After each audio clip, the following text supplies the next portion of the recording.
നസറത്തിലെ തച്ചനായ വിശുദ്ധ യൗസേ പിതാവ് തിരശ്ശീലയ്ക്ക് പിന്നിൽ നിന്നുകൊണ്ട് രക്ഷാചരിത്രത്തിലെ ഏറ്റവും പ്രധാനപ്പെട്ട ദൗത്യം നിർവഹിച്ച വ്യക്തിയാണ്.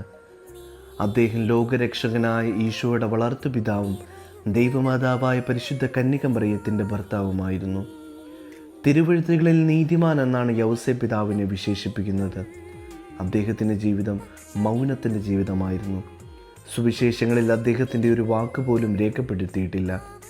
എന്നാൽ ആ മൗനം ദൈവഹിതത്തോടുള്ള പരിപൂർണമായ അനുസരണയാൽ നിറഞ്ഞതായിരുന്നു. മറിയത്തെ ഭാര്യയായി സ്വീകരിക്കുന്നതിലും ഹേറോദോസിൽ നിന്നു രക്ഷപ്പെടാൻ ഈജിപ്തിലേക്ക് പലായനം ചെയ്യുന്നതിലും നസറത്തിലേക്ക് തിരികെ വരുന്നതിലും ഓരോ ഘട്ടത്തിലും സ്വപ്നങ്ങളിലൂടെ ലഭിച്ച ദൈവത്തിൻ്റെ ആജ്ഞകൾ അദ്ദേഹം ചോദ്യം ചെയ്യാതെ ഉടനടി അനുസരിച്ചു. വിശുദ്ധ യൗസേ പിതാവ് കുടുംബത്തിൻ്റെ സംരക്ഷകനും തൊഴിലാളികളുടെ മാതൃകയുമാണ്.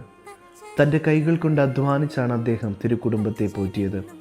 അതുകൊണ്ട് നമ്മുടെ കുടുംബങ്ങളെ സംരക്ഷിക്കാനും പ്രതിസന്ധികളിൽ വിവേകത്തോടെ പ്രവർത്തിക്കാനും ഭൗതിക കാര്യങ്ങളെക്കുറിച്ച് ആകുലപ്പെടാതെ ദൈവത്തിൽ ആശ്രയിക്കുവാനും ഈ മഹാനായ വിശുദ്ധൻ നമ്മെ പഠിപ്പിക്കുന്നു.